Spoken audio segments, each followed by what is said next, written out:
recording this, if you don't mind. We'll be sharing this with others who might not be able to join us later. And I'd like to begin, if we could, with just a few moments of prayer and silence. And I'd ask that we maybe call to mind the victims of the earthquake in Morocco and the flooding in Libya, bearing in mind that these are North African communities very close to where Brother Charles ministered. So if we could perhaps begin in the name of the Father, Son, Holy Spirit, one God, amen, and just take a few moments in prayer.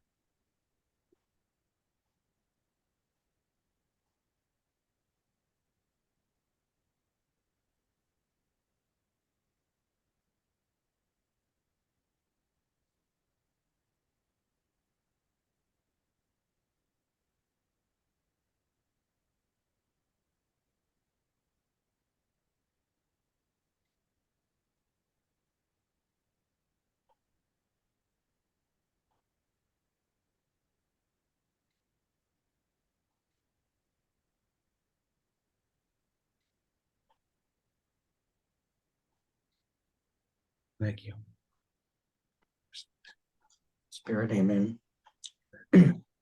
And I'll be introducing our panelists in a moment. I would like to begin briefly because I know Foucauld we might not all be familiar with the contours of his life. So one of our panelists, Rosemary Peters-Hill, has prepared a wonderful bio, which I will share in the chat momentarily. But I'd like to just give a few key points of his life so that people are just aware of where we're beginning from. Foucauld was born in 1858 in France. Endured a series of family deaths and was actually an orphan by the age of 6. He attended a Jesuit high school in Paris and then a military academy. Interestingly enough, he graduated 333rd out of a class of 386. So, you know, he definitely went on to other things, but wasn't maybe the most astute student. He had kind of a dissolute period in his late adolescence, almost like a prodigal son figure. He wasted kind of an inheritance that his grandfather had left him. Was dismissed from the army. He ended up, and if I could just ask folks, except for our speakers, to stay on mute, that would be great. Thank you, just so we can all hear. He rejoined the military and went to Algeria and had a conversion experience in the Sahara in 1882 and began an 11-month travel exploration of Morocco, which was very key to his spiritual development. He published a travel memoir of his time in Morocco in 1888, and then in 1890, he entered the Trappist order. He was transferred to Syria from the Trappists. This kind of begins a period of, our panelists can fill us in, but seems to be a real period of wandering and kind of finding his place in the world. Was transferred to Syria, left the Trappists 6 years later, went to Nazareth in the Holy Land, worked with the Poor Clares, was ordained a priest, I believe, in France in 1901, went back to Algeria. And then from 1902 to 1916, which I think we'll kind of hear a lot about this evening, he had somewhat of the heart of his vocation. He traveled to the Tamang Hasset region in southern Algeria, set up a hermitage, lived among the native Tuareg people, the kind of nomadic and pastoral people, embarked on translation work, and cultivated this idea of universal brotherhood and the vocation of presence that has marked, I think, his spirituality for us today. He died, I believe we could say, martyred in 1916. His hermitage was raided, and he was killed. His beatification process began as early as 1927, and he was canonized by Pope Francis in 2022, so almost a full century there. And Pope Francis did cite him in Fratelli Tutti. And I guess just to say quickly, we convene this panel because it seems that in this synodal moment in this world in our church, we can sometimes be siloed and maybe polarized. Even within our church, we can stick to our positions and our polemics. And I think we all feel that Brother Charles kind of calls us back to the core tenets of Christian discipleship: meekness and humility and gospel simplicity, and encourages us to truly image Christ to others and to be the face of the church wherever we find ourselves. So with that said, I'd like to now introduce our panelists, and I'll stop talking. We'll turn the floor over to them. We're very blessed that we have panelists who represent multiple perspectives on the life of Foucauld. We have a priestly perspective, pastoral perspective, the perspective of the lay fraternities, kind of these communities that have sprung up in the wake of Foucault's life, and an academic and cultural perspective. So we really have covered all the major areas. Beginning, Rosemary Peters-Hill is a former Fulbright scholar and the Albert and Angèle Arnaud Professor in French Heritage at Louisiana State University. Her primary area is the 19th century novel with a secondary specialization in the 16th century. In addition, she studies pre-colonial and colonial North Africa. Her most recent book offers the first complete translation and critical edition of Charles de Foucauld's account of his Moroccan explorations prior to his religious conversion, which is Reconnaissance au Maroc, 1883 to 1884, which came out from Anthem Press in 2020. Next, we have Dr. Ciro Piccirillo is the principal investigator at the Piccirillo Laboratory, which is affiliated with McGill University in Montreal, Canada. His research specializes in the regulation of immune responses mediated by FOXP3 plus regulatory T cells. In addition to his work as a researcher, Dr. Piccirillo is active in the lay fraternities of Charles de Foucauld. So I really like that blend of faith and reason in his biography, science and spirituality. And Father Leonard Tighe has been living, promoting, serving, and sharing the work of Charles de Foucauld and his radical message of gospel simplicity for over 50 years. He is the editor of, and I will hold this up, Charles de Foucauld Meditates on the Psalms, for which he wrote a very beautiful introduction in 2022.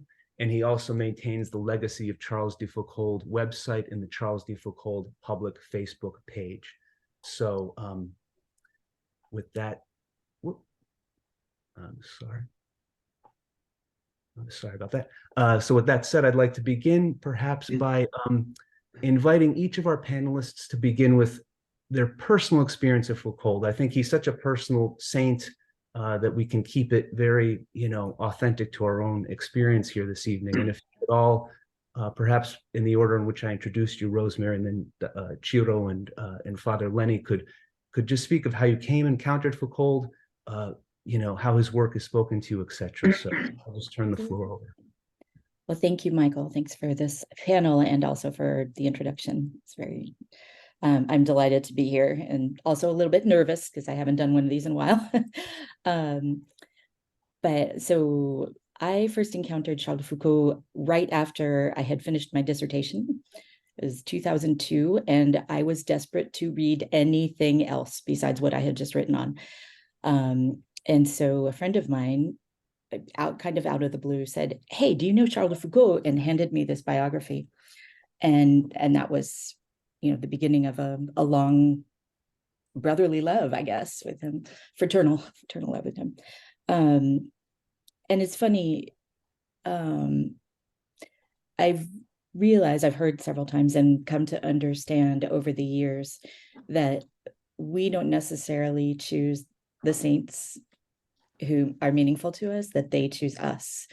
And Charles de Foucauld kept poking me for a while. There was a time when I wasn't active in the church, and suddenly any internet search I did, the prayer of abandonment came up like in the side search bar somewhere. And then I was emailing with our pastor here at LSU, and he put the prayer of abandonment in his signature file. And then I found like the original handwritten version. I thought, okay, I'm listening. do whatever, I'm here. And I'm interested in his spirituality, which feels very naturally Catholic to me,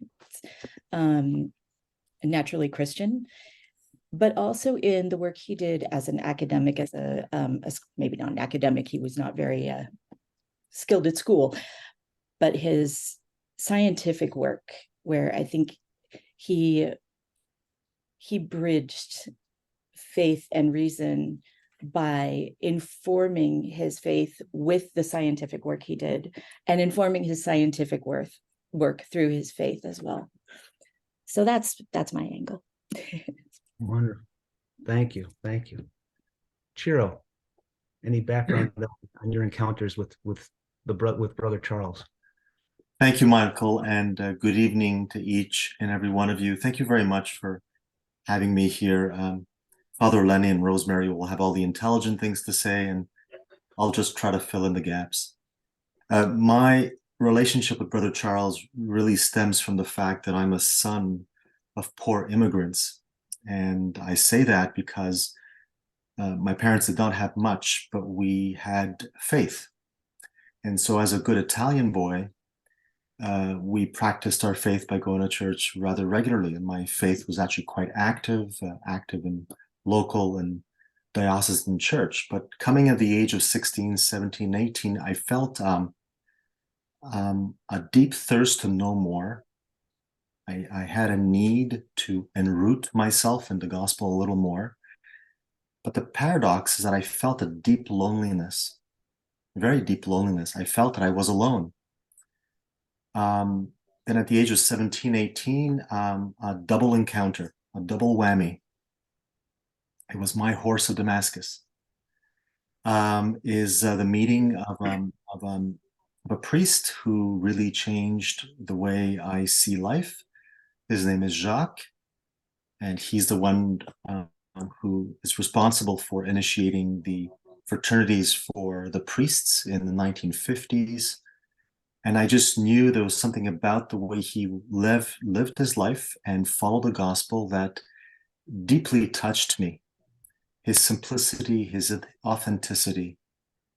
At the same time, within a few months, I discover in a used book sale at a local college, at the bottom of a box, a small book by Jean-François Six, which was entitled in French, Charles de Foucauld Today. And it was configured in a very unique way. On the left side of the page, it was citations of Brother Charles. And on the right side of the page were essentially the author trying to apply those teachings to everyday life. After reading that small book, which cost me $1, that $1 gave me all the wealth I needed. And so I just knew that there was this radical pursuit of the gospel, this passionate need to love and to embrace those around us. And I guess I discovered then and there that Brother Charles became a friend, a companion. And I think that relationship that I've developed with him 35 years ago perhaps led me to Jesus a little more. Beautiful. Beautiful. Father Lenny, you've been with Brother Charles for over 50 years. Could you draw from that well for us? Well, I discovered Brother Charles when I was in seminary, of course. I entered seminary in 1965. And of course, the church was just beginning to come into the Second Vatican Council. And in seminary, we were allowed out 5 hours a week. Otherwise, we were questioned. So one Wednesday, they had opened a new religious shop. It was considered to be kind of avant-garde. And there was a little tiny wooden cross for sale, little tiny wooden cross with a little heart in it. And I was taken by it because it was so simple. So I asked the man, he said it was made by the sisters who work in factories. Were made by the sisters.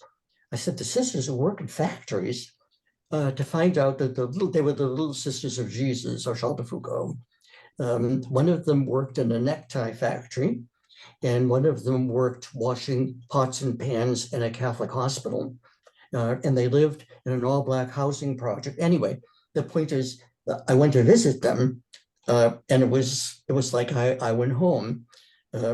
I think I always was drawn to contemplation, and because of the world, the world contemplatives live behind walls, and I had this idea, maybe everybody can be a contemplative. And strangely, I began to go to some of the meetings for contemplative religious, and I told them I believed in contemplative lib. Everybody was being liberated in those days. I said, I think call it contemplative lib. And of course, that's what essentially, Charles de Foucauld, the spirituality is really very simple. He just wanted to live like Jesus at Nazareth, of course, his life, I know his life intimately well. He wasn't perfect. There are some things behind his life when I learned them, they were difficult. And I liked that about him. I liked that he screwed up. And he basically, I liked the whole idea of his journey, of watching him come from something that was really not so good, and to watch him grow in holiness, which will look so. Eventually, I was in the seminary as a layman, so I got involved with the lay fraternities. 8 years in seminary, and I got involved with the lay fraternities. And that was very special. But the point is, to find that little wooden cross and find the Little Sisters of Jesus, very unique. I'm very, very blessed to have met the Little Sisters of Jesus, and because I visited them back and forth for 8 years. And of course, I just had heard of Charles de Foucauld. And of course, to me, they were the most authentic way of following Foucauld. Then, of course, I said, well, that's crazy, our secular fraternities. And but I was, when I was ordained, I was 26. And I had a little bit of money for my ordination, and I went to Algeria, and I could never do it today.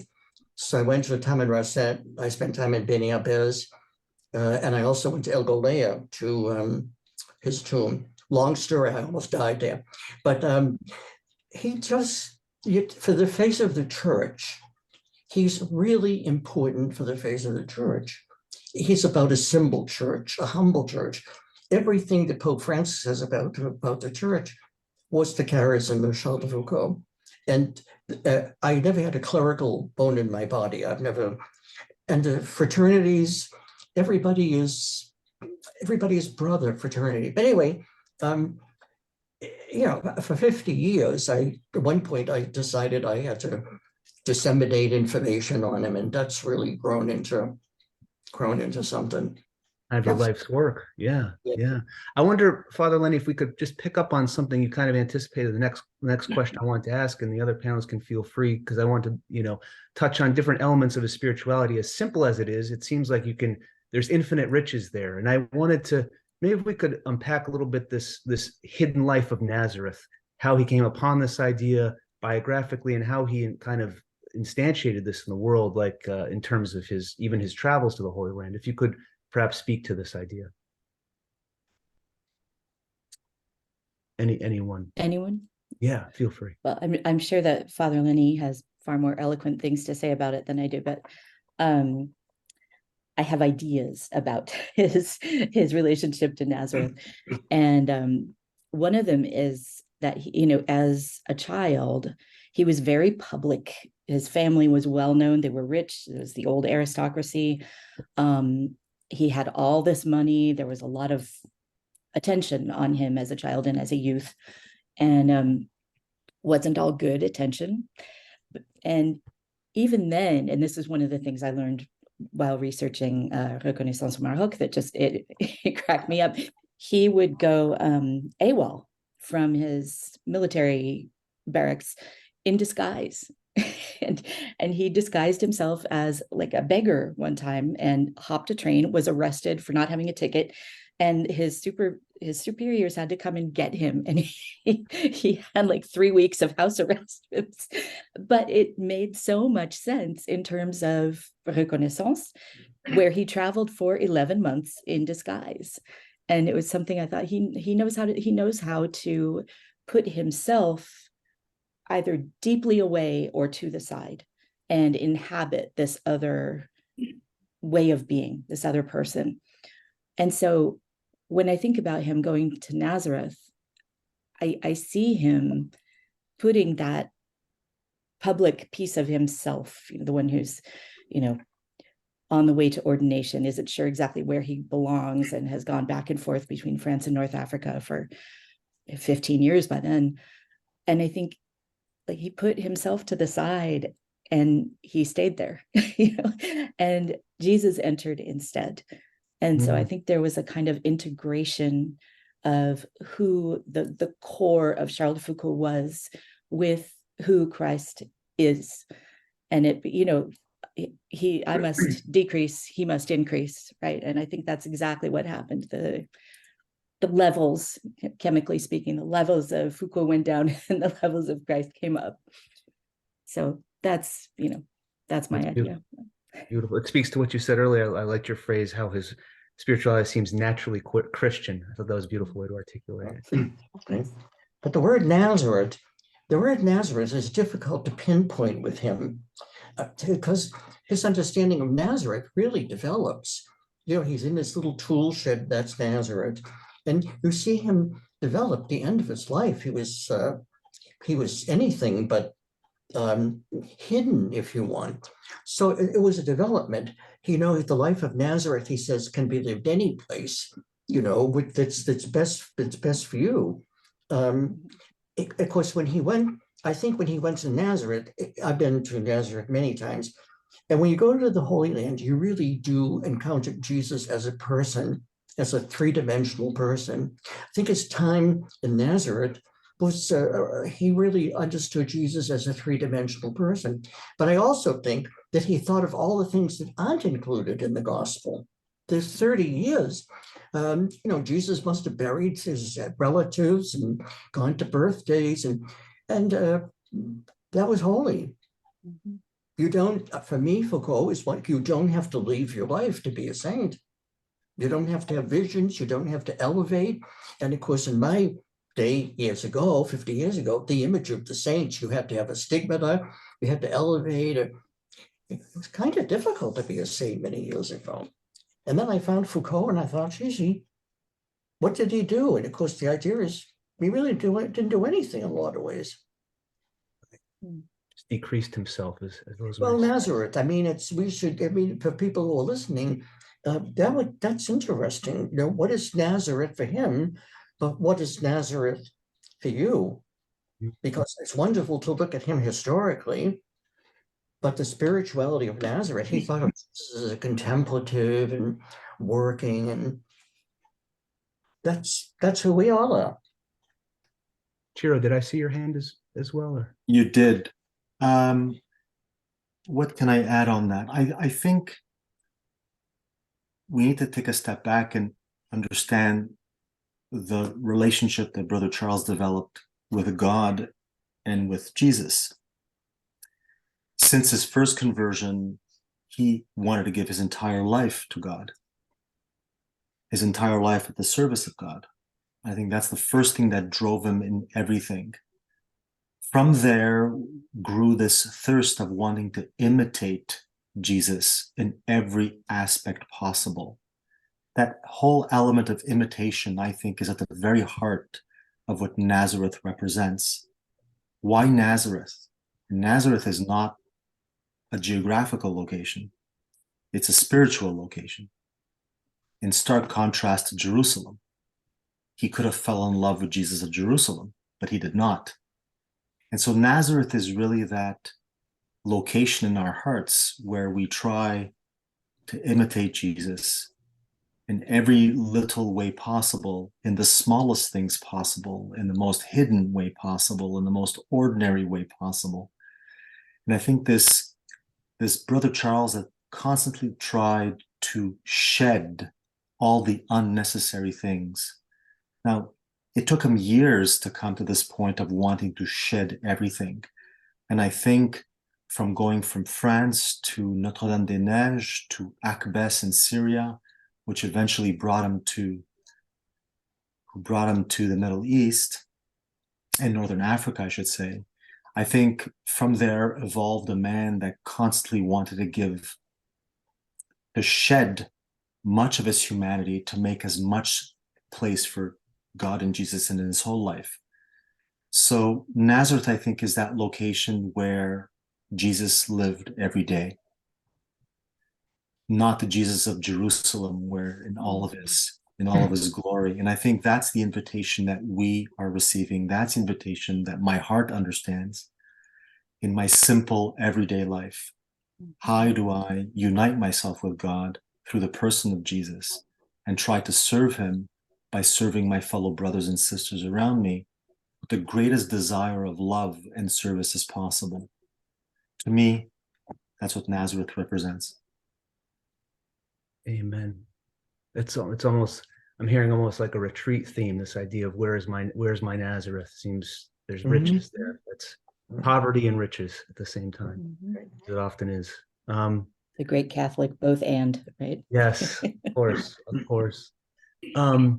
I know there's a lot to cover, but I wonder if we could maybe just stay on his spirituality just a little bit more. And the idea is kind of related, but the other, in addition to the hidden life, I also think of when I think of his spiritual vision and his what he bequeathed to the church of the world is this idea of universal brotherhood, which is I might like to read actually, because we mentioned the passage from Pope Francis in Fratelli Tutti, and it might help set this just for a little bit of reflection. In paragraph 287, Pope Francis wrote, "Blessed Charles directed his ideal of total surrender to God toward an identification with the poor, abandoned in the depths of the African desert. In that setting, he expressed his desire to feel himself a brother to every human being and asked a friend to pray to God that I truly be the brother of all. He wanted to be, in the end, the universal brother, yet only by identifying with the least did he come at last to be the brother of all. May God inspire that dream in each of us." And so I wonder if in this idea of universal brotherhood, maybe we could, if you have any thoughts on the concept, but also we did a panel back in not a panel, but a one-on-one event with a young writer named Michael J. Sanham. And he talked about the kind of a new type of evangelization in the church and how we're not thinking of it as going out to kind of win souls, but more be this vocation of presence. And I wonder if there might be any thoughts about how Foucault's spirituality can think of how we, I guess, be that face of the church and how we, what it means to you, this idea of universal brotherhood. And also in the context of his life, reaching out to those of other faiths, particularly Islam in his case. So if anyone would like to, I know that's a lot, but if anyone has anything they want to put out there, that'd be wonderful. He wanted to be everything. He wanted to be the complete opposite of what he was. Complete opposite. You have this heavy work. He never did anything heavy. I mean, he was rich. He was, the idea of manual work. I mean, people worked for him. I often think that everything in his life was complete opposite. He was a study aristocrat, and he wants to become the poorest of the poor. Anything anything he did, he overdid.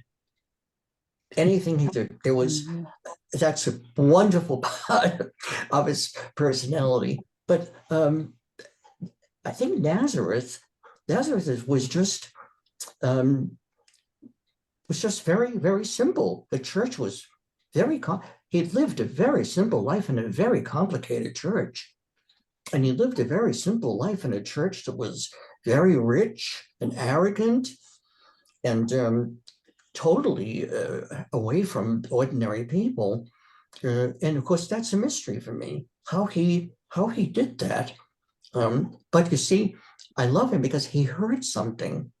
I mean, he really heard something, and he followed that. I mean, it took him to be able to live like that, to have this and then to live it. That's pretty amazing. And he lived this at a time when he was completely alone, really, in his vision of the church and his vision of spirituality. He believed that lay people should be involved. But I think that's because you listen to God. And just a quick, Father, you might be able to, I'm just wondering as you're speaking, when he was in his hermitage in Algeria, living, I believe, alone, was he saying the Mass daily, or were there interactions with other people what did that look like? Well, I don't want to take all of the time, but it's really not true that Brother Charles was this great hermit. I hate to, people say he's a great hermit. Well, he really wasn't. He certainly spent great time alone, but he went to Sahara to be with the Tuaregs. He didn't go there to enter a monastery. And his whole time there was kind of meeting people. And certainly he had, but this idea that he was a desert father, I say, no, I don't think he's anything. The desert fathers lived in caves. Foucault was a very social person. And yes, he said Mass every day. But in those days, he had to say Mass with someone there. He had to have some, and eventually, of course, he didn't. And he was not allowed to say Mass. Then, and as a matter of when he went to Tamanrasset, there was probably almost 2 years he never had Mass, couldn't say Mass. Right. Because your priest couldn't say Mass alone. Ciro, do you have something to? No, I was just going to say, I think, and Rosemary can correct me here, there are some letters where he clearly indicates that he had, something of the order of 125, 150 people a day knocking on his door. Mm-hmm. I can tell you he was snoozing at the end of night. He was so tired serving people coming to his door. But I'd like to go back to your question about, the universal brotherhood. In every person, he saw God. Every person was a creation of God. And so he loved God through that creation. And so every individual became a passageway to unite himself with God. And so because he wanted to imitate Jesus of Nazareth and wanted to love so radically, he loved each and every person radically, unconditionally, no barriers, no obstacles. And I think because of his personal experience, the ups and the downs, all the way up to the goat milk story, I think he came to this spiritual revelation that, and it's a paradox, that each and every one of us has extraordinary difficulty comprehending, is that where we are weak, where we suffer, is precisely where God elevates us, is precisely where God makes us strong. And I think when he realized that, that's where the peripheries, as Pope Francis would indicate, became so important to him: the marginalized, the excluded, the poor, the social rejects. These are the people that he was, I think, deeply attached to. And I have a feeling, and that's what my heart tells me.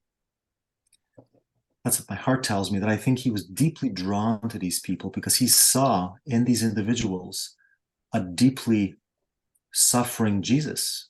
And I think he wanted to embrace that Jesus as part of his own suffering and his own salvation. So I answer your question in that way, and I'll end off because you pointed to the church. I've had this discussion with Father Lenny, I know, multiple times, and he'll giggle at the end of this story. Did Brother Charles really want to be canonized? And there are many in this world that refused canonization on the very premise that Brother Charles would have said no. And to this day, I will make a public confession. Again, I have great difficulty referring to him as Saint Charles de Foucauld. Not because he's not a saint. Right. It's because the word brother is so meaningful. And I think of everything that he has done, of everything that he has written, of everything that he has left behind for you and for I and for us today and tomorrow, it is one thing. Right. And I think he has completely defined or redefined or incarnated the word brother. And I think that, in my view, is the model of the church of tomorrow. Brother. And hopefully the church of today. How are we brothers, sisters, truly in that line of unconditional love and acceptance and unity, especially when we are weak? It is only when we are weak and that we accept that fragility and that vulnerability that God elevates us. That resonates in my heart. And I think that if we truly want to follow in his footsteps and become disciples. Missionary disciples is the expression that we often use to today. I think we need to become a church that is capable of listening, a church that is capable of walking alongside individuals of every strata of society without judgment and unconditional love, to listen and to walk with. I think that's what the Synod is about. Yes. Mm. That's beautiful, Ciro. Thank you so much. It's there's so much there, but I love this idea when you think about him greeting these 125 people perhaps per night, each of them he greeted as Christ. And it wasn't a group coming to him en masse, and he wasn't looking to try and change them. He was just greeting each person. And he was that servant. Yeah. Beautiful. If you read Foucault, I think you see a development in his theology, okay? He certainly sees Christ in the gospel. He's very unique as a saint. During a very complicated time, he was drawn to the gospel. Abbe Houverlin, who was his mentor, brought him right to the New Testament. He's a gospel saint in a time when very few people read the Bible. And like Therese, the child Jesus, she's a sort of a gospel. So I think that when Foucault was sent right to the gospel, he of course, you understand the person and humanity of Jesus, okay? But I think that there was, he believed in the sacrament of the Eucharist, but I think he believed in the sacrament of the gospel, and I think he understood the human person as a sacrament. I think he really, as Ciro says, he saw God. And I think that we often, I often say to the Lord Jesus, I say, Jesus, if I could just do to others what I say to you, I'm nice, to you, but if I could just do to others, and just something very, very quick about his conversion. I don't believe his conversion was a conversion to Catholicism. No, I don't believe that. His conversion, whether he knew it or not, was a truly mystical experience. I think it was too much for him. I'd actually think of his conversion as falling in love. He absolutely fell in love with the person of Jesus. It was, never mentions a mystical experience, but he's not one of them people. I believe that he really, I don't think he knew it, but he fell as such a difference between loving Jesus and falling in love. Brother Charles and he constantly falling in love, never stopped. So that, of course, to me is what draws him to other people. He went to the Sahara, not to be in the desert, really, but he went because the poorest people he knew lived in the desert. So I have kind of two thoughts that I'm trying to keep them distinct and comprehensible, which is not always natural. But the question of the desert, as we talked about with Nazareth, the desert, it lies also within us. There's the geographical desert where he went to live, and he actually, the place where his border was not so much desert as mountainous. But so, I mean, that's me being a nitpicky academic, but then too, I mean, mountains are inside us as well, right? That's geography is spiritual in the way that he lived it. But so there's a quote that I always ask my students to ponder, I guess, at the end of one of the short stories we read in the literature class. And it's Honoré de Balzac saying, "Le désert, c'est Dieu sans les hommes." The desert is God without men. And it's this very dramatic sentence, and it ends a short story that's full of melodrama and blood and animals, and and they always sort of struggle with it, or they let it gloss over them because they're ready for lunch or whatever. But I was thinking about that in terms of Charles de Foucauld, and I think for him, the desert was God through men. It was like it was God because of the humanity of every single person there. And so that in a way, there was no desert. It was just a beautiful expanse of brotherhood. And I think of him receiving every person who came to his door in that same way. I was listening to a talk recently, and the woman said she was really struggling with faith and thinking, you know, how, Jesus, I can't be part of what you sacrificed yourself for. Like, I'm not good enough for this. And there's so many other people, so many bigger saints, right, who did so much more and had the stigmata and whatever, levitated, I don't know, bilocated, you know, everything. And she said she heard inside herself the voice of Jesus saying, my child, even if it was just you, I would have done the same. And I think about that in terms of both Charles de Foucault's own conversion experience and in terms of the way he took that on and began to live it in terms of all the people who came to his door. You know, did he get 2 hours of sleep some nights? Absolutely. Why? Because each one of them was worth the sacrifice, every single one. So I think even before he had formulated the idea, the phrase of universal brotherhood, he was living that, you know. And that's also something I want to link back to what happened with him in Morocco, because he saw, as Father Lenny was saying, you know, nobody read the Bible. France was a very broken place at the end of the 19th century, and the church was back after having been banished from the country for about 50 years with the French Revolution and then following. But it was not the same church. It was very divided. There were the sort of, you know, liberals and then the conservative churchies. And his family was very much conservative churchy. And that was something he rebelled against. And I think it was a time that was moving toward laïcité, toward a secular society. And for him, we call it the century of de-Christianization of France. There's the 19th centuryists.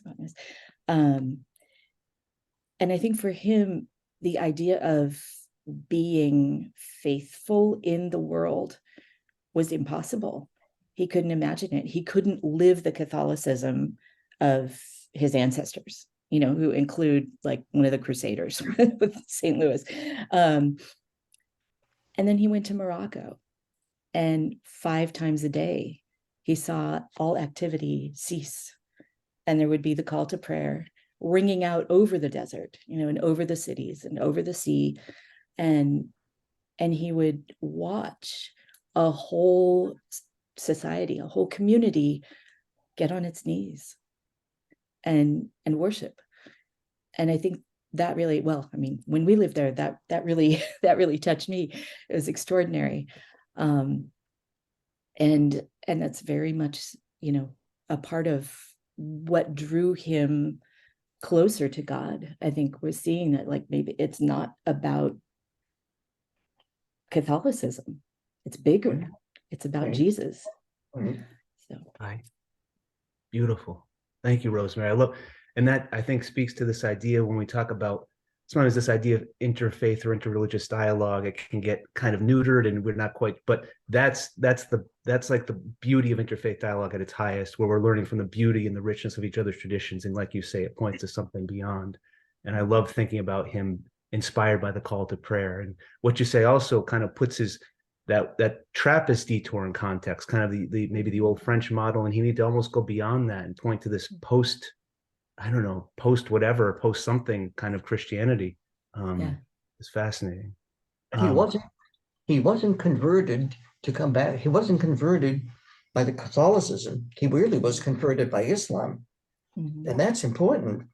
Islam is one of the most important parts of his life.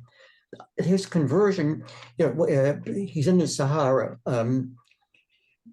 it's at one point he's in the Sahara and it's crazy. The French are having this little war and it was time to pray, and they had decided it was time to pray. The Muslims could go and they'd give them a break. The Muslims would go and pray. And then they'd come back and start the war again. And but watching that, he said watching, and then of course this is what Rosemary says about Islam. When I think of all he saw religion, because he never saw Christ in Catholicism. He never saw God in Catholicism. For me, he says that this was, I think he realized transcendence. I don't think he really experienced transcendence in Catholicism. It was purely ritual, it's beautiful. That was my insight. I thought, he, especially Rosemary, when how can, you're immersed in that. Don't you, what do you think it was there? He was drawn to Islam in the desert, in Morocco. Yeah, and it's documented, his correspondence with Abbé Yvelin. He had to be steered back away from this kind of ecumenical version of Islamanity, or Christian or something. He was trying to make them mesh together, and his confessor and spiritual director, Abbé Yvelin, said, no, that's not how this works. And if you want to be Islamic, you go back to Morocco. But if you want to follow Christ, you stay here. Right. And that's a little more, cut and dried than I think the good priest said it. Right. But I think that's basically what happened. And he learned the doctrine of the faith and the faith of the doctrine, and stayed with the church. Right. I should pause for a moment just to say, if folks have questions, you're welcome to put them in the chat. We have a couple of questions coming in that I'll get to in a moment, or you can use your electronic hand to in a second. I did want to cover one thing because I know this is of interest to all of us, and I know here at TAC we have a special interest in small Christian communities, and I'd love to just talk for a couple minutes on what kind of brought you all together, which are these the fraternities of Charles de Foucauld, and how they began. Any kind of history you could fill us in, how they function. I know there are lay fraternities. I know there are fraternities for priests. I know it's international. I believe I read somewhere 13,000 international members. And I know there are religious institutes and societies of apostolic life. There's a whole map of these groups that have been, which I think interesting to note here. I don't believe he had a convert in his life, but he's clearly sowed a lot of seeds that are blossoming today. So that's a lesson for patience for all of us. And I'm just wondering if you could perhaps just take a moment, each of you, to talk about your experience with the fraternities, and kind of how they're structured. Is there Bible sharing or study and then sharing, or just how the gatherings work? So maybe Ciro, I know you're kind of a nexus point for a lot of people in the communities. Maybe you could begin and give us a quick overview. I can only share with you a personal experience, which is shared by many fraternities around the world. Fraternities started really, once Le Père Voyaume and Little Sister Madeleine got their congregations up and running. The fraternities really started kicking around the mid-50s. And they really spawned from exchanges that Brother Charles himself, who did not start the fraternities per se, the lay fraternities, but had numerous exchanges with lay people at the time. And some of these letters are actually quite extraordinary. And there's one letter in particular to someone by the name of Joseph Our, or Joseph Hours, if I were to pronounce it the Canadian or American way.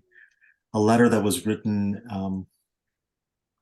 1907, 1908, around that. And in that letter, it is in that letter that Brother Charles indicates very clearly what his personal vision is for the laity in the mission of the church, or I should say in the mission of Christianity, which is to become the Priscillas and Aquilas of this world, that we need to infiltrate our Nazareths. We need to a point beyond, and I'm using my terminology, and it's meant to be constructive and not to be judgmental in any way, but beyond the Roman collar. He actually says that in that letter. And so I think from there, there are a number that have cultivated that. So since the 1950s, fraternities have spawned in numerous countries around the world, on all continents. They still exist and grow and persist to this day. We're talking something of the order of maybe 70 different countries, including the United States and Canada. The number of fraternities, the size of the fraternities, the demographics of those fraternities vacillate depending on the geographic area. Understandably, we are human, and some countries and some continents, fraternities are contracting, but not less lively, while others, perhaps on the African continent, for example, they are growing quicker than popcorn can come out of your kettle, come out of your pot, I should say. So that's the very brief top-down view of fraternities. But what exactly is a fraternity? Fraternities are essentially small communities of individuals who get together because of their love for Jesus and the gospel, first and foremost. They get together because they think that Brother Charles offers a testimonial, an example of how to live that gospel in today's world. So the individuals do not meet for Brother Charles. They meet first and foremost for the gospel. And Brother Charles is there as a model in which to live that Christian life. And usually in these meetings, as one would expect and hope for in a community, is everything that we've discussed in the last hour about the core values and spirit and the relationship that Brother Charles had towards God and towards his fellow sisters and brothers, is to have the same type of attitude, unconditional love, welcoming everyone, irrespective of where we're coming from, no judgment, recognizing the good in individuals, and understanding that each person is a different word or a different expression of that word of God. We all have a word. We all have an experience. God has touched us personally, and that expression comes out differently in individuals. So in lay fraternities, I think it's a common point for individuals to revolve around those core values of prayer, fraternal sharing and celebration, deep forgiveness, because that's important too, but the core desire of trying to see, understand the presence of God in our lives, and once identified, how to best serve him, and hopefully serve him in the Nazareths of our life, and not just the Jerusalems of our lives, not just in the mountaintops of our lives, but also in the valleys of our lives. So in my fraternity, I can tell you what we do, and the spirit is the same, but the format may differ. In our fraternity, which is we've started 4 fraternities in my life.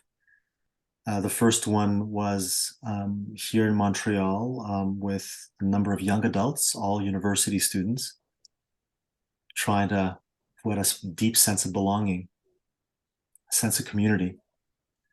The second was actually born in Rockville, Maryland, where my wife and I spent a number of years, and we had the blessing of living community with people from all over the world.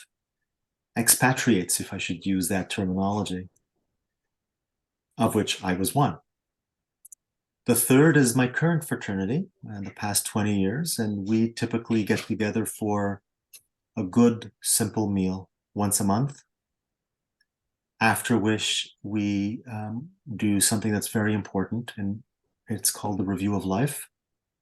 It's a prayerful perspective and analysis of our daily lives, trying to see where God is calling us.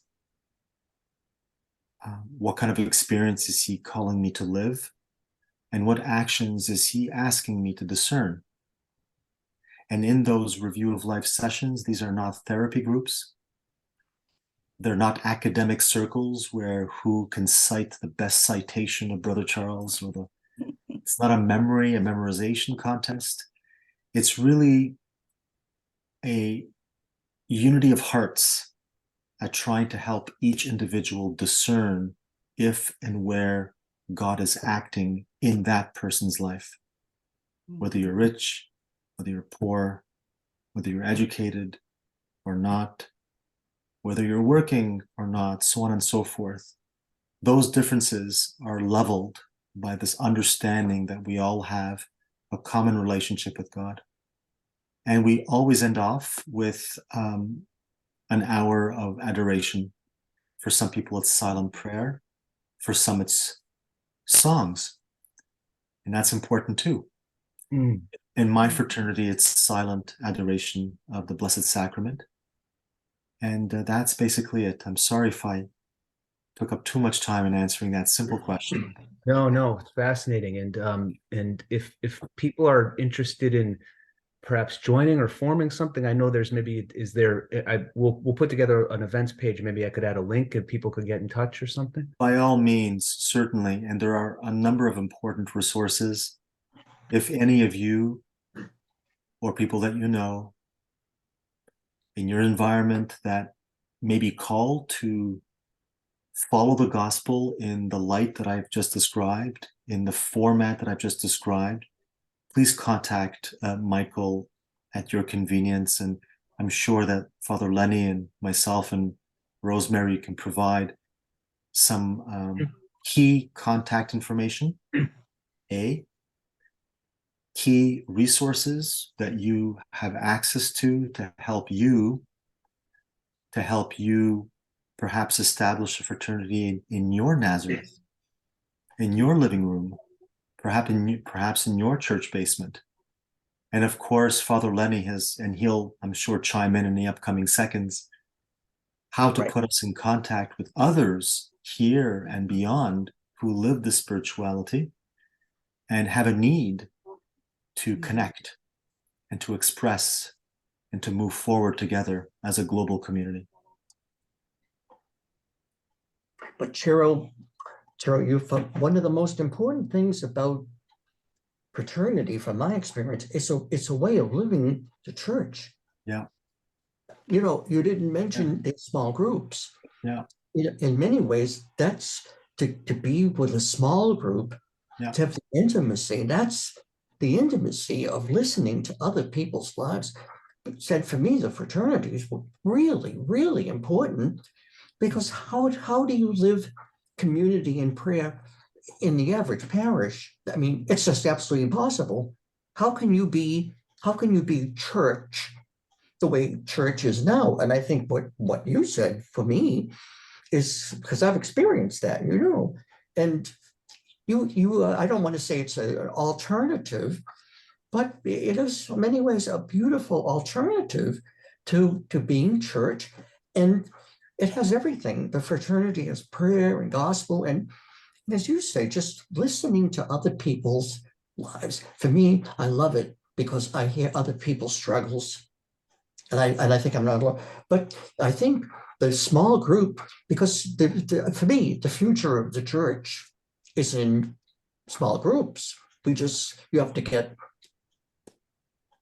But anyway, I think that it does seem to be moving that way towards this dispersed like salt, as they say. You know, we're returning to these disseminated communities, and I think in a way going deeper with each other. And I think another key word Ciro said was global. I mean, this is very much an internet. It's a very hyper local, but also there's these two poles. So it seems like a beautiful. If I may, before Rosemary, because it dovetails with what you said so nicely. I mentioned Priscilla and Aquila a few moments ago.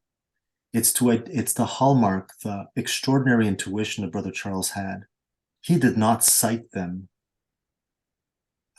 haphazardly. he knew exactly what he was saying. It's because he understood their lives. This young wedded couple who, alongside and sometimes separate to St. Paul, would go from village to village, and they would set up shop. I'm sorry for the expression, to pray in people's living rooms as people were fixing their fishnets. This is truly what happened. So I think for Brother Charles to name Priscilla and Aquila is in a way to foreshadow the future of the church. Small communities in the spirit of the Acts of the Apostles, who come back to the essentials, who center their lives around the Word of God, and in deep communal unity with brothers and sisters around us. So I think the character is very much there.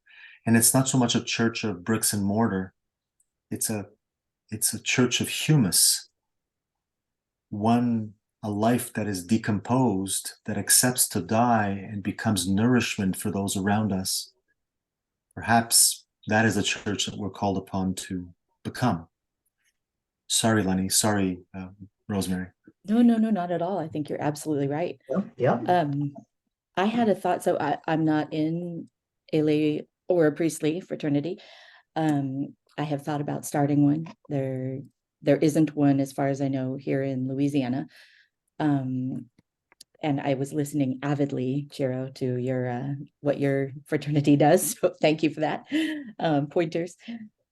But I was thinking about the word fraternity in the sense of Charles de Foucault's brother Charles. I still call him that as well.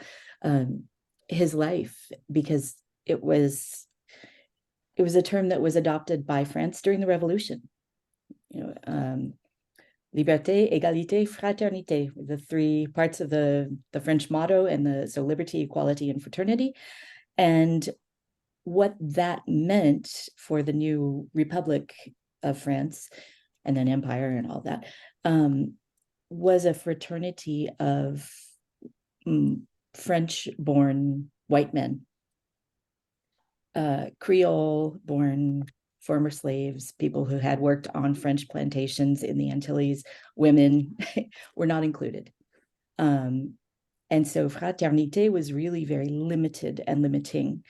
And I think, like everything, like mentioning Priscilla and Aquila, it was a very intentional, on some level, choice.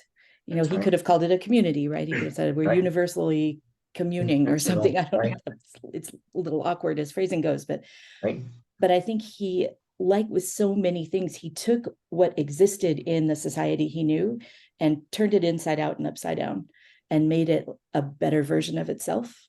So that fraternity for him really was about going out to the other and bringing the other in, and not judging based on some label that society has given, or on some ethnic or racial or gender difference, but just loving, just simply loving. And that's what Christ did. And that's what he was called to do. That's what fraternity should be. Michael, Your use of the word intentional. breaking for a minute. I must go. I have another commitment. Oh, You three have deeply touched me, and I can just appreciate so much what you've said. So I thank you for that. And I look forward to Michael getting out some things, and just know that it was a wonderful experience for me. And I thank you deeply. Thank you, Mr. Michael, Leonard. thank you. Thank you, Wayne. Thank you. God bless. Appreciate it. Thank you. Thanks for being with us. Thank you. The word intentional, Rosemary, is because when you join a small fraternity, these are people who they intend this. This is a need for them, and so it is the people whose needs come together. And I think the idea that it's intentional is very important. And the other thing I have to add, as a non-French speaking person, we've discussed this. Sorry. The word fraternity, fraternité, we're not French, okay? And I ask the question these days, why do we call it a fraternity? It means, okay, you French people, and but some of the little sisters, we talk about it, what does that mean? When I say fraternity, people think it's a Sigma Phi Delta, because in Catholicism, we don't think of fraternity like that. Not what by fraternity, I mean, what you said, I mean, listening, being with people for Jesus. That's not. So I challenged the little sisters one time, instead of calling it what it's not a good word in English, the word fraternity. I mean, so anyway, I challenge everybody, because what we're talking about is so much more than fraternity. But I don't know the translation. If you're French speaking, the word fraternity is very important because it's brother and sister. Yeah. Anyway, it's also what the monks called each other in the monastery. It was frater, right? Yeah. A frater and abba, the abbot, right? And I think, Ciro, what you said about the Acts of the Apostles made me think of this. Doesn't he address the Thessalonians and the Colossians as fratres, as brothers? Nice. Yes. He does. Sorry. Zoom language. Yes. Zoom language. Very much so. Yeah. I do actually providentially have that quote that you've all been referencing. I'll just share it briefly from, this is Charles de Foucauld to Monsignor Joseph Hure. I'm not sure if I'm pronouncing that correctly, but certainly there has to be Priscillas and Aquilas on the side of a priest to meet those whom he cannot meet, to enter into places where he cannot go, to reach out to those who have moved away from him, and to evangelize through friendly contact by becoming an overflowing goodness to all, a love always ready to give of itself, an appealing good example for all who have turned their backs on the priest, or maybe through prejudice are hostile to him. So it does speak to this universal priest. But that is happening. I mean, when Brother Charles, it's happening. You look at the today, missionary congregations understand that their mission is not going to be priests, that their charism has to continue to lay people.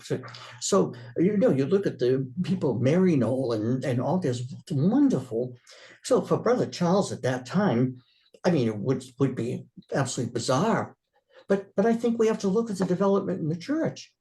The lay people, but I wait for the time when we don't use the word lay people. I don't know what, I mean, if that isn't. Yeah, actually, because speaking of Mary Knoll, we have Father Joe Healy just raised his hand, and I believe Father Joe had a question that he sent earlier. Maybe Father Joe, if you'd like to pose that, and also I want to note that Joe has placed in the chat two very wonderful books from Orbis Press that everybody's welcome to a 30% discount through the graciousness of Orbis. So Father Joe, feel free, chime in. Just remember to unmute yourself. I am a Marino missionary priest who's been serving in Africa for 50 years. And I'm glad to say, along with Lenny, I've been a member of a Jesus Veritas fraternity for 50 years. But what I'd like to comment on is what Lenny said. I don't have a clerical bone in my body. I really like that. And I think, Lenny, that Pope Francis would like you very much to say that. And my hope is that the spirit and spirituality of Charles de Foucauld will enter into the synod that will be taking place in October. The Pope likes Charles de Foucauld, and he likes the simplicity of Charles de Foucauld and the idea that we're all together, priests, brothers, sisters, lay people, all one family. And the Pope says again and again, so that no one is left behind. And I think that's the charism of Brother Charles, that no one is left behind. Thank you. Joe, can I say something? Your writings, your books are all about small community. And that's, your experience is wonderful in Africa because you've had so much experience with small communities with the, but we need to look at that because we don't see that really in the United States.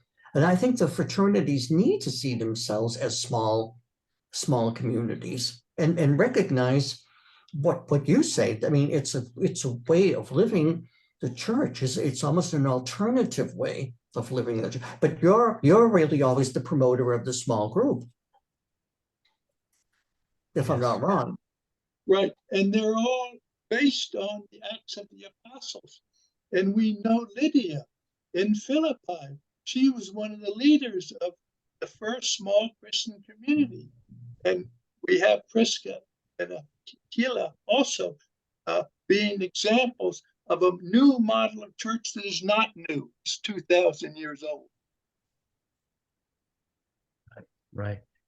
We did have one question. Thank you, Joe, for that, for sharing these insights and making those connections between the two types of community. We did have one question came in on the chat a little earlier. Unfortunately, it was from William. He had to leave. He had another meeting, but I still wanted to just put it out there. It was just so we can have it for the recording. It was directed to Rosemary, if you'd like to take this. How did the temperament of the end of the century in France play out in the falling in love or the emotionally spiritual overflowing as opposed to a more constrained voice? I am thinking of Leon Bloy, or he just says Bloy, as a fellow spirit as far as depth of feeling.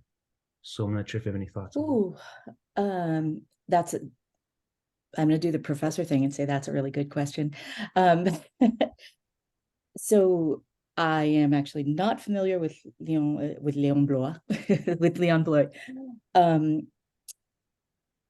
But what I would say is so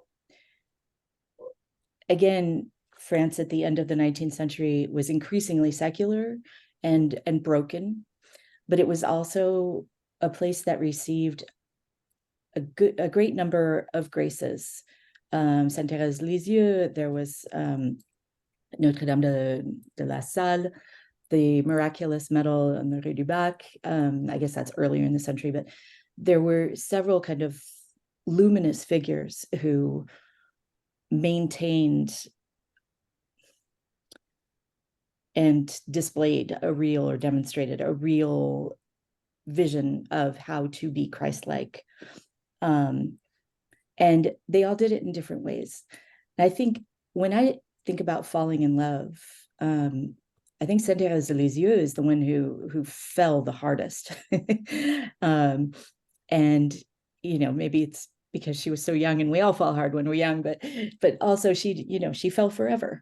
And that was her spirituality. It was about being little, which again makes me think of Charles de Foucauld and his vocation with the least of these, right? With the people who are considered lowest or smallest in society or outside society even. And where she fell hard, I think Charles de Foucauld fell and kept falling deeper. And the deeper he went, the deeper he went. And so it was just kind of a constant re-deepening of the love that he received and that he gave, and his ability to receive and to give love. And I've thought about this before. I don't know that he could have stayed in France and had that same experience. I think, he knew he was called to be among the least of these. And for the church at that time, and for France at that time, the least of these were all the people in the colonies. And so he went to the biggest colony and went to the farthest possible reach of the colony to be with the people that weren't even recognized, that the church had trouble. They didn't have anybody stationed that far down. The army had one person, and then there was a post a few 100 kilometers away. And he just knew that was where he was called to be, called to live his vocation and to love. I had another thought, but I didn't write it down, so it's disappeared. No, that's beautiful to Yeah. think about going to the, especially in that French context, to be going to the colonial sphere is, it's all the more powerful. Right. Yeah. He went to the colonies, but he was he never believed in colonialization. Right. Mm. I mean, there's Profoundly a big anti-slavery. difference. Yeah. To respect, to say, please, we don't need to impose anything on these people. They've got it. Mhm. I mean, what would Catholicism add to them? I mean, but he just, I think it's remarkable that he just said, you know, colonial. He was furious with the French government. He got really nasty, wrote to the French government about slavery, you know, saying you people believe in fraternity, you're a bunch of liars. You should see what's going on here. Just as an interest, if I'm not wrong in history, he wrote all those letters. And I think the military got all that stuff. And they said to the white fathers, you better shut him up Mhm. because he's rocking the boat when it It's comes dangerous. to slavery and everything. And if this white father, you shut him up, or we're taking him back. Yeah. It's quite interesting. It's a little right, Rosemary? Yeah. I may be Yeah. wrong, but yeah, he Yeah, no, he didn't hold back when it came Oh, no, to no. treating everybody equally Right, and right. recognizing the innate human Right. dignity in every single human. Right. I want to say just one thing, which is he was anti-colonial the way colonialism was practiced, but he was not actually anti-colonialism. He believed that there was a perfect form of colonialism, an ideal form, where a rich country could go out to a poor country, learn their language, communicate with them, teach them necessary things like what he did in Tamanrasset was teach them hygiene and how to sew. And he wanted to bring people there to continue these teachings so that, like, because people were freezing to death in the winters and they were getting cholera because they didn't have good water and good hygiene with their water. And he said the point of colonialism, the real purpose, should be to elevate those who are lower to the level of those who are higher. And they are our brothers, so we should not be higher than them. At the same time, and this is where I start having nasty feelings towards Charles de Foucauld, because he wrote in one letter about wanting the French flag to extend from the North Sea all the way down to the Atlantic, to have like North Africa be all one big colony. And, you know, as somebody who loves Morocco in its independent, non-colonial form, I take issue with that. It's like you were saying earlier, Father Lenny, there are things about him that, you know, that make us kind of shift, you know. And Ciro, I think you talked about irreconcilables, right? There are these irreconcilable things, and but maybe, you know, anyway, period. No, it's important to hold the whole life in all those tensions, and Well, definitely. yeah, he's a consider saint it for full. his whole life, not just for the saintly things, right? He was, Right. But Rosemary, you know, I mean, clearly he's a man of his time. I mean, you know, what you're saying, well, it doesn't bother me or upset me. I know today people, but that was how people thought. I mean, to think that, you know, he's supposed to think outside the box. He was in the box. On other ways, he was very outside the box. Mhm. But yeah, the thing of, I think he really thought that that France could make their lives better. Mhm. That Yeah, and that France was doing it the lives wrong way. better. That was the Yeah. thing, that France was doing it by imposing Right. France on Right. Native peoples instead of Right. culling out who they were in their Right. innate Right. human dignity. And then Right. anyway. Thank you.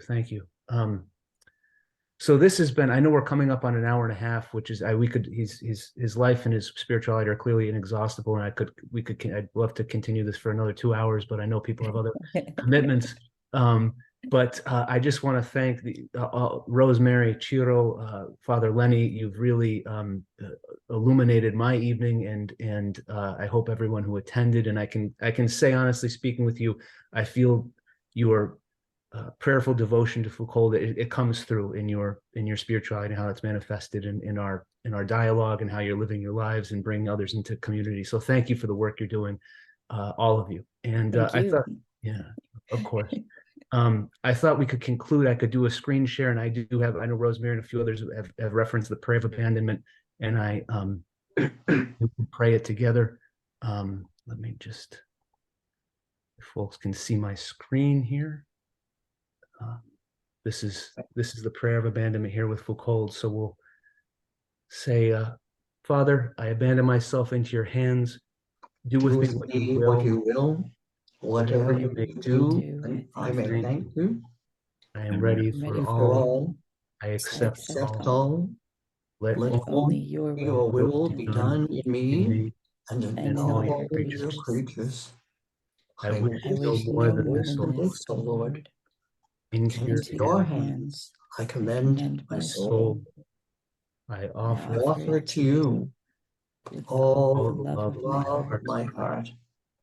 for I For I love For I love love you, you, Lord, and so so need to need give myself, to give myself, to surrender surrender myself myself into into your hands your hands without reserve without reserve without reserve, and with and boundless with boundless boundless confidence. confidence.